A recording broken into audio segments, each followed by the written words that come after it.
नमस्कार, स्वागत है आप सभी का। मैं हूं प्रीति सिंह। इस वक्त की अहम खबरों के साथ बुलेटिन की शुरुआत करेंगे, लेकिन उससे पहले बात कोविड महामारी से बचाव की।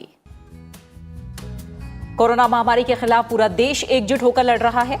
आप भी हमारे साथ सुरक्षा और बचाव के एहतियाती उपायों का संकल्प लें।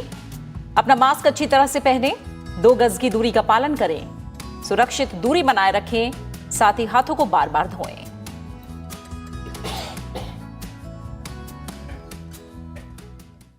और अब शुरुआत करते हैं मुख्य समाचारों के साथ।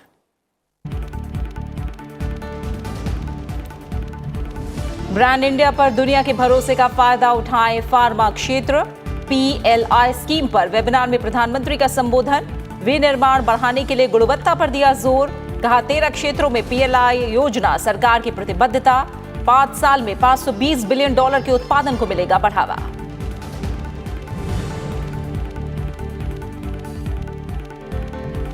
पश्चिम बंगाल में नंदीग्राम से विधानसभा चुनाव लड़ेंगी मुख्यमंत्री ममता बनर्जी। तृणमूल कांग्रेस ने जारी की 291 उम्मीदवारों की सूची, 51 महिला उम्मीदवारों को टिकट। तमिलनाडु में AIADMK ने जारी की 6 उम्मीदवारों की पहली सूची। मुख्यमंत्री के पलनीस्वामी इडापड़ी से लड़ेंगे चुनाव।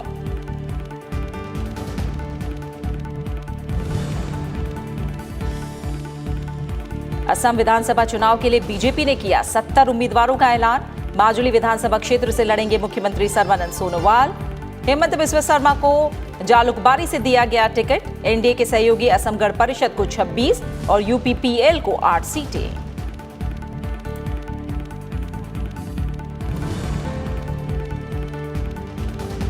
युवाओं के कौशल प्रशिक्षण और नए उद्यमियों को सलाह देने में सक्रिय भूमिका बढ़ाए उद्योग जगत। उपराष्ट्रपति एम वेंकैया नायडू ने कारोबार जगत के लिए आत्मनिर्भर भारत अभियान को बताया बड़ा अवसर। कहा व्यवसायी समुदाय की साख पर धब्बा लगाने वालों का हो बहिष्कार।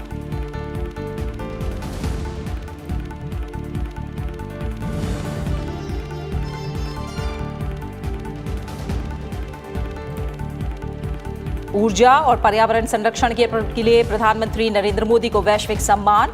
CERAWeek global energy and environment leadership award से सम्मानित। प्रधानमंत्री ने वैश्विक समुदाय से की व्यवहार में बदलाव लाकर जलवायु परिवर्तन की चुनौतियों से निपटने की अपील।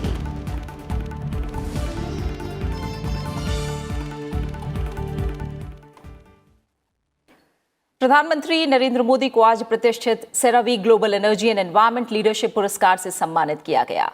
वीडियो कॉन्फ्रेंसिंग के जरिए कार्यक्रम को संबोधित करते हुए प्रधानमंत्री ने कहा कि पर्यावरण रक्षा के मामले में भारत अग्रणी रहा है।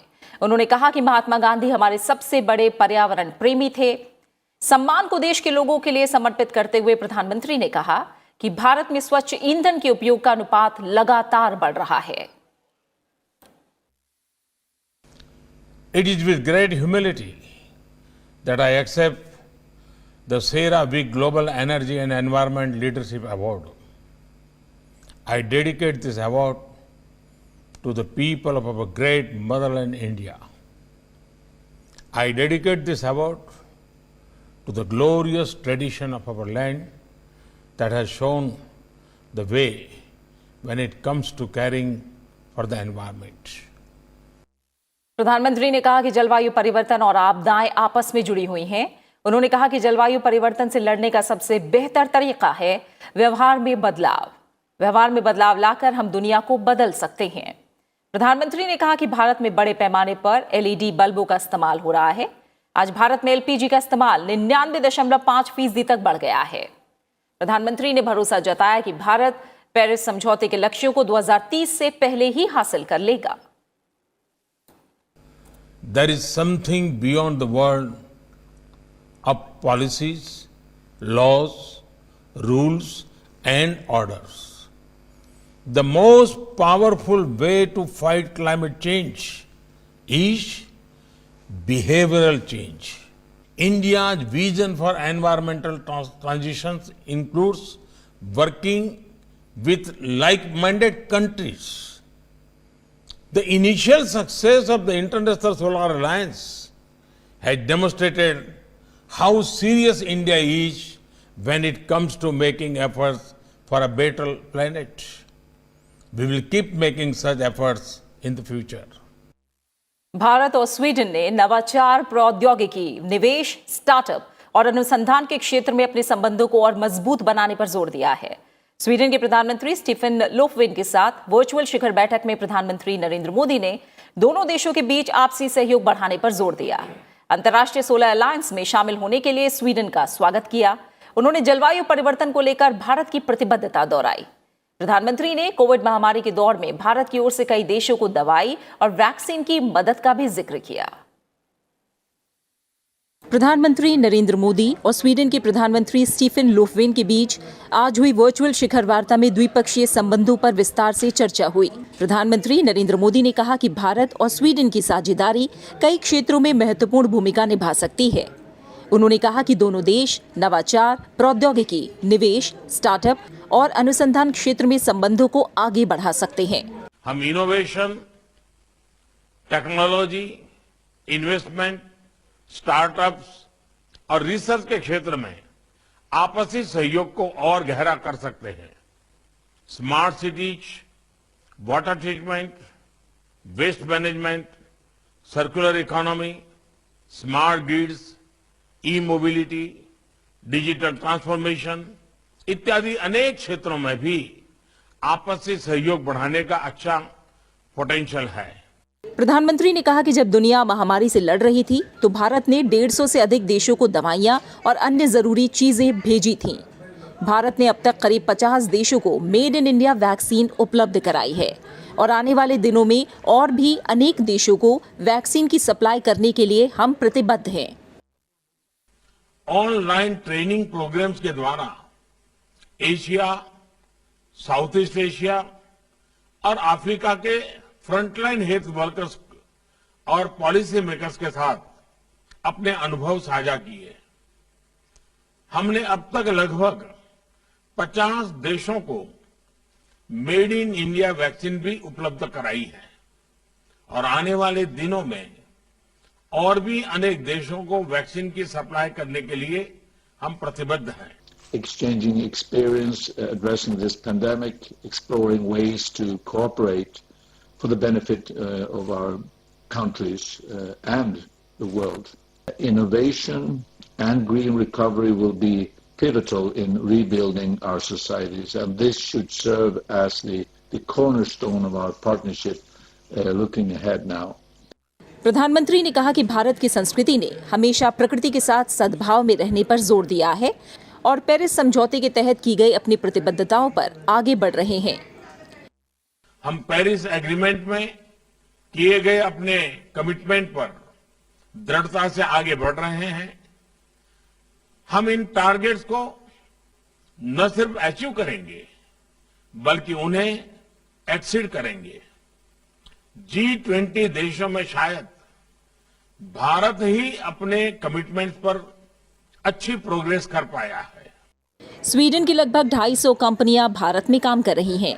ये स्वास्थ्य, जीवन विज्ञान, ऑटो उद्योग, स्वच्छ प्रौद्योगिकी, रक्षा, भारी मशीनरी और उपकरण जैसे क्षेत्रों में सक्रिय हैं। स्वीडन में भारत की लगभग 75 कंपनियां कार्य कर रही हैं। Bureau report, Rajya Sabha TV. प्रधानमंत्री नरेंद्र मोदी ने देश में निर्मित उत्पादों की गुणवत्ता में सुधार लाने पर जोर दिया है, जिससे उन्हें पूरी दुनिया में अधिक प्रतिस्पर्धी और स्वीकार्य बनाया जा सके। उत्पादन से जुड़ी प्रोत्साहन योजना पर वेबिनार को संबोधित करते हुए प्रधानमंत्री ने कहा कि सरकार उद्योगों के साथ मिलकर आधुनिक प्रौद्योगिकी के जरिए ऐसे उत्पादों के निर्माण पर काम कर रही है जो उपयोगकर्ताओं के लिए अधिक अनुकूल, किफायती और टिकाऊ हो। प्रधानमंत्री ने उद्योगों को नवाचार, अनुसंधान और कौशल विकास पर विशेष ध्यान देने की सलाह दी। प्रधानमंत्री नरेंद्र मोदी ने उत्पादन से जुड़ी प्रोत्साहन योजना के महत्व पर जोर देते हुए कहा कि ये योजना विभिन्न उद्योगों के लिए आवश्यक तंत्र बनाएगी, जिससे उत्पादन और गुणवत्ता में सुधार होगा। साथ ही उद्योगों की निर्यात क्षमताओं और रोजगार को बढ़ावा मिलेगा। वो आज उत्पादन से जुड़ी प्रोत्साहन योजना पर आयोजित वेबिनार को संबोधित कर रहे थे। हमारी सरकार मैन्युफैक्चरिंग को बढ़ावा देने के लिए एक के बाद एक लगातार रिफॉर्म्स कर रही है। हमारी नीति और रणनीति हर तरह से स्पष्ट है। हमारी सोच है मिनिमम गवर्नमेंट, maximum governance. प्रधानमंत्री ने कहा कि 13 क्षेत्रों में पीएलआई योजना सरकार की प्रतिबद्धता को दिखाता है। उन्होंने कारोबार में सुगमता, लॉजिस्टिक लागत घटाने और जिलों को निर्यात केंद्र के रूप में तैयार करने पर जोर दिया। आप सबको साथ लेकर के आगे बढ़ने का प्रयास कर रही है, चाहे ईज ऑफ डूइंग बिजनेस पर बल देना हो, कंप्लायंस बर्डन को कम करना हो, लॉजिस्टिक कॉस्ट को कम करने के लिए मल्टी मॉडल इंफ्रास्ट्रक्चर बनाने की बात हो, या फिर जिला स्तर पर एक्सपोर्ट हब्स, इसका निर्माण हर स्तर पर काम किया जा रहा है। Make in India made for world का मंत्र देते हुए प्रधानमंत्री ने कहा कि देश की विश्वसनीयता और पहचान नई ऊंचाइयां छू रही है और पूरे विश्व में भारतीय उत्पादों पर भरोसा कई गुना बढ़ गया है। उन्होंने उद्योगों से विश्व की बदलती अपेक्षाओं के अनुसार उत्पाद तैयार करने की अपील की। भारत की कंपनियां और भारत में की जा रही मैन्युफैक्चरिंग को ग्लोबली कॉम्पिटिटिव बनाने के लिए हमें दिन रात एक करना होगा। हमारी प्रोडक्शन कॉस्ट, प्रोडक्ट्स की क्वालिटी और एफिशिएंसी ग्लोबल मार्केट में अपनी पहचान बनाए, इसके लिए हमें जुटकर काम करना होगा।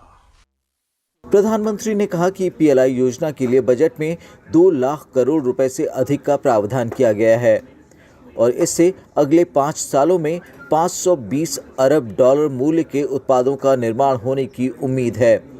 पीएलआई योजना की शुरुआत उत्पादन को बल देने के लिए उद्योगों को प्रोत्साहन देकर विभिन्न क्षेत्रों में देश को आत्मनिर्भर बनाने के लिए की गई है। Bureau report, Rajya Sabha TV. उपराष्ट्रपति एम वेंकैया नायडू ने कहा है कि कारोबार और उद्योग के विकास के बिना देश तेजी से आगे नहीं बढ़ सकता है। सूरत में आज दक्षिण Gujarat chamber of commerce and industry की ओर से आयोजित कार्यक्रम में उद्योगपतियों से संवाद में उन्होंने ये बात कही। उपराष्ट्रपति ने कहा कि सरकार और निजी क्षेत्र को मिलकर काम करना चाहिए और युवाओं के कौशल प्रशिक्षण और उभरते उद्यमियों को सहयोग देने में उद्योगों को अधिक सक्रिय भूमिका निभानी चाहिए। Government and private sector must work together. I am totally in agreement with the Prime Minister. The government should not do business. Government should allow the business to flourish, encourage the business. Without business, without industry, how the country can grow? उपराष्ट्रपति ने कहा कि आत्मनिर्भर भारत अभियान उद्योगों के लिए एक बहुत बड़ा अवसर है। कोरोना संकट के बाद भारतीय अर्थव्यवस्था एक बार फिर रफ्तार पकड़ रही है। उपराष्ट्रपति ने कहा कि उद्यमिता की सराहना की जानी चाहिए, युवाओं को नौकरी देने वाला बनना चाहिए। Our economy has begun to bounce back. As the world came to a grinding halt due to pandemic, among the many lessons we learned is that the ambitious mission of the Atmanirbhar Bharat, quest for self-reliant India, everybody should learn, including politicians, and people in high position should go on because world is changing faster. Learn more and more so that you can earn more and more also. उपराष्ट्रपति M Venkaiah Naidu ने देश के ग्रामीण क्षेत्रों में उन्नत स्वास्थ्य सुविधाएं मुहैया कराने के लिए सार्वजनिक निजी भागीदारी बढ़ाने का आह्वान किया है। गुजरात के सूरत में निराली मल्टी स्पेशलिटी अस्पताल का शिलान्यास करते हुए उन्होंने कहा कि एक बेहतर स्वास्थ्य प्रणाली आर्थिक विकास को प्रोत्साहित करती है। सूरत में निराली मल्टी स्पेशलिटी अस्पताल का शिलान्यास करते हुए उपराष्ट्रपति एम वेंकैया नायडू ने एक सफल, समृद्ध भविष्य के लिए लोगों से प्रधानमंत्री नरेंद्र मोदी के 3 सूत्रीय मंत्र रिफॉर्म, परफॉर्म और ट्रांसफॉर्म को सिद्ध करने का आह्वान किया। Including health sector, but still there is a vast area to go. The Prime Minister Shri Narendra Bhai Modi has taken up a number of reforms. He gave a 3-line mantra of reform, perform and transform, transformation of the lives of the people. That is the purpose of all of us, the doctors, the scientists, the researchers, the businessmen and the politicians, everybody should have that motto, that is transformation for betterment of the nation. उपराष्ट्रपति ने Covid महामारी के दौरान Covid warriors की तारीफ करते हुए कहा कि इस मुश्किल घड़ी में भी इन लोगों ने निस्वार्थ भाव से काम किया है। COVID warriors, doctors, nurses, paramedical staff, healthcare workers, and ASHA workers in villages, in fact, the entire medical fraternity have shown the extraordinary will and made selfless sacrifice at great risk to their lives to help us fight the pandemic. That's why I salute them for placing others' needs before theirs and then becoming living embodiments of our philosophy of share and care. सूरत के निराली multi speciality अस्पताल के शिलान्यास के मौके पर उपराष्ट्रपति वृक्षारोपण कार्यक्रम में भी शामिल हुए। Bureau report, Rajya Sabha TV. और अब विधानसभा चुनाव से जुड़ी कुछ अहम खबरें।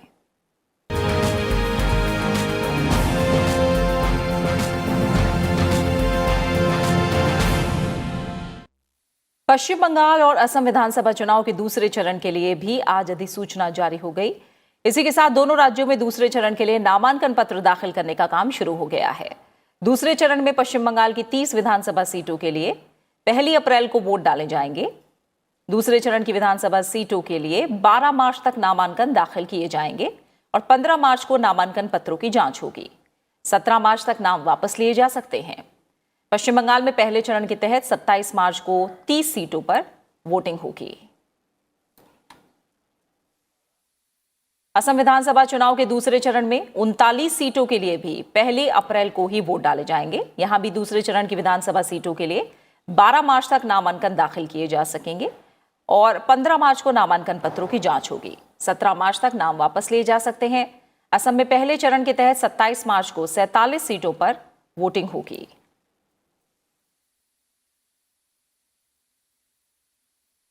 इस बीच असम विधानसभा चुनाव के लिए बीजेपी ने आज अपनी पहली सूची जारी कर दी। इसमें 70 उम्मीदवारों के नामों की घोषणा की गई है। राज्य विधानसभा चुनाव के लिए बीजेपी उम्मीदवारों की पहली सूची में असम के मुख्यमंत्री सर्बानंद सोनोवाल और मंत्री हेमंत बिस्वा शर्मा का नाम भी शामिल किया गया है। मुख्यमंत्री सर्बानंद सोनोवाल माजुली विधानसभा क्षेत्र से चुनाव लड़ेंगे, जबकि हेमंत बिस्वा शर्मा जालुकबारी सीट पर चुनावी मुकाबला करेंगे। बीजेपी के प्रदेश अध्यक्ष रंजीत दास पटाचारी कुची से चुनाव लड़ेंगे। वहीं बैठक में के प्रधानमंत्री माननीय नरेंद्र मोदी जी, रक्षा मंत्री श्री राजनाथ सिंह जी, गृह मंत्री श्री अमित शाह जी और उसी के साथ सड़क परिवहन मंत्री श्री नितिन गडकरी जी समेत अन्य सदस्य चुनाव समिति के उपस्थित थे। उसके बाद केंद्रीय चुनाव समिति ने असम में होने वाले विधानसभा के चुनाव के कैंडिडेट के नाम फाइनल किए हैं। आगामी विधानसभा चुनाव के मद्देनजर राजनीतिक दलों की तरफ से उम्मीदवारों के नामों का ऐलान भी शुरू हो गया है। पश्चिम बंगाल में सत्ताधारी तृणमूल कांग्रेस ने आज उम्मीदवारों की सूची जारी कर दी। मुख्यमंत्री ममता बनर्जी ने प्रदेश की 294 में से 291 सीटों के लिए तृणमूल कांग्रेस के उम्मीदवारों की सूची जारी की। टिकटों के बंटवारे में युवाओं, अल्पसंख्यकों, महिलाओं और पिछड़े समुदायों पर जोर दिया गया है। मुख्यमंत्री ममता बनर्जी नंदीग्राम विधानसभा सीट से चुनाव लड़ेंगी, जबकि शोभनदेव चट्टोपाध्याय भवानीपुर सीट से चुनाव लड़ेंगे। तृणमूल कांग्रेस के एक सहयोगी दल गोरखा जनमुक्ति मोर्चा यानी जीजेएम के बिमल गुरुंग गुट के 3 उम्मीदवार दार्जिलिंग की बाकी 3 सीटों पर चुनाव लड़ेंगे।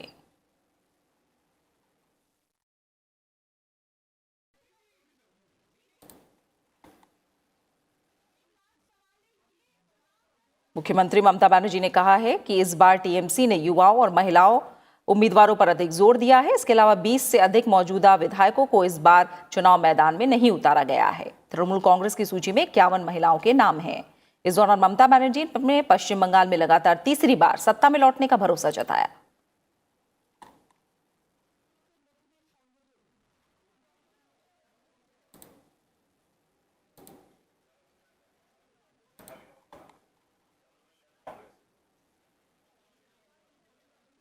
पश्चिम बंगाल में लेफ्ट, कांग्रेस और इंडियन सेक्युलर फ्रंट के महागठबंधन ने आज उन निर्वाचन क्षेत्रों के नामों की घोषणा कर दी जिन पर तीनों दल पहले 2 चरणों के चुनाव में अपने उम्मीदवार उतारेंगे। वाम मोर्चा ने अपनी आवंटित सीटों के लिए उम्मीदवारों की घोषणा भी कर दी, जबकि कांग्रेस और आईएसएफ की तरफ से अपने अपने उम्मीदवारों के नामों की घोषणा बाद में की जाएगी। कांग्रेस सांसद प्रदीप भट्टाचार्य ने कहा कि गठबंधन में कांग्रेस को मिली सीटों पर पार्टी उम्मीदवारों के नामों की घोषणा दिल्ली में होगी। वाम मोर्चा अध्यक्ष विमान बोस ने कहा कि कुछ सीटों को लेकर महागठबंधन के घटकों के बीच अभी सहमति नहीं बनी है। इन सीटों में नंदीग्राम भी शामिल है, जहां से तृणमूल कांग्रेस प्रमुख और मुख्यमंत्री ममता बनर्जी चुनाव लड़ेंगी। राज्य में विधानसभा चुनाव 27 मार्च से 29 अप्रैल के बीच 8 चरणों में होंगे और मतों की गिनती 2 मई को होनी है।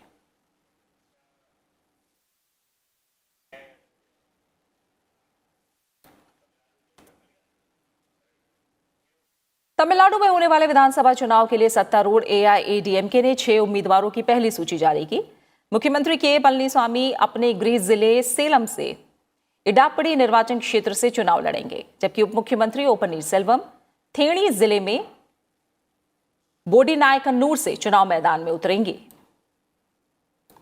राज्य के मत्स्य मंत्री और पार्टी के वरिष्ठ नेता डी जयकुमार रोयापुरम से और कानून मंत्री सीवी शनमुगम उत्तरी तमिलनाडु में विल्लुपुरम से चुनावी मुकाबले में उतरेंगे। इनके अलावा विधायक एसपी शनमुगनाथन और एस थेनमोझी श्रीवैगुंडम और नीलाकोट्टाई सीट से चुनाव लड़ेंगे। नीलाकोट्टाई आरक्षित सीट है। तमिलनाडु की 234 विधानसभा सीटों के लिए 6 अप्रैल को मतदान होना है। वहीं डीएमके की अगुवाई वाले विपक्षी गठबंधन में सीटों को लेकर सहमति बनती नहीं दिख रही है। माफ कीजिएगा, डीएमके की अगुवाई वाले विपक्षी गठबंधन में सीटों को लेकर सहमति बनती दिख रही है। सीपीआई को आगामी विधानसभा चुनाव के लिए 6 सीटें दी गई हैं। डीएमके गठबंधन में कांग्रेस के साथ सीटों का तालमेल होना बाकी है।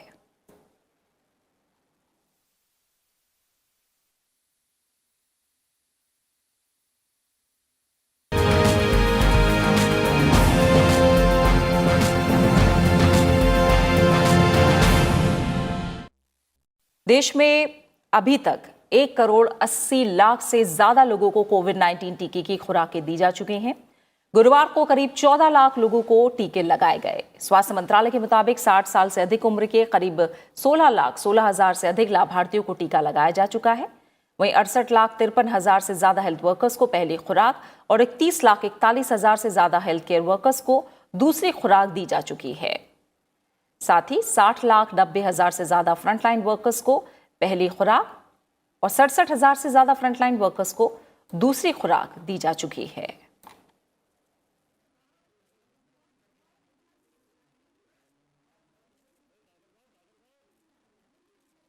रक्षा मंत्री राजनाथ सिंह आज गुजरात के केवड़िया में हो रही कंबाइंड कमांडर्स कॉन्फ्रेंस में शामिल हुए। कॉन्फ्रेंस में उद्घाटन भाषण के दौरान रक्षा मंत्री ने देश की रक्षा और सुरक्षा को प्रभावित करने वाले अहम मुद्दों पर चर्चा की। राजनाथ सिंह ने उभरते सैन्य इन खतरों से निपटने में सशस्त्र सेनाओं की महत्वपूर्ण भूमिका और भविष्य में संघर्षों की बदलती प्रकृति पर व्यापक चर्चा की। रक्षा मंत्री ने PLA के साथ पूर्वी लद्दाख में उत्पन्न गतिरोध के दौरान सैनिकों द्वारा प्रदर्शित निस्वार्थ सेवा और साहस की प्रशंसा की। इस अवसर पर प्रमुख रक्षा अध्यक्ष जनरल बिपिन रावत, थल सेना अध्यक्ष जनरल मनोज मुकुंद नरवणे, वायुसेना प्रमुख RKS भदौरिया, नौसेना प्रमुख एडमिरल करमबीर सिंह मौजूद थे।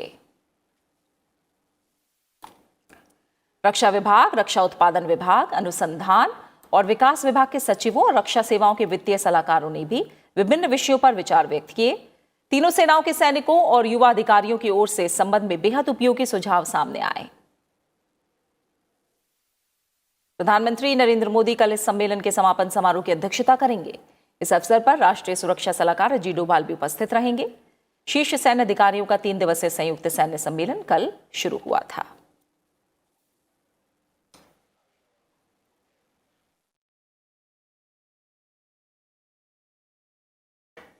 केंद्रीय शिक्षा मंत्री रमेश पोखरियाल निशंक ने आज विश्व पुस्तक मेले का उद्घाटन करते हुए कहा कि कोरोना काल में विषम परिस्थितियों में भी देश में ऐसी शिक्षा नीति आई है जो भारत को नॉलेज हब के तौर पर स्थापित करेगी।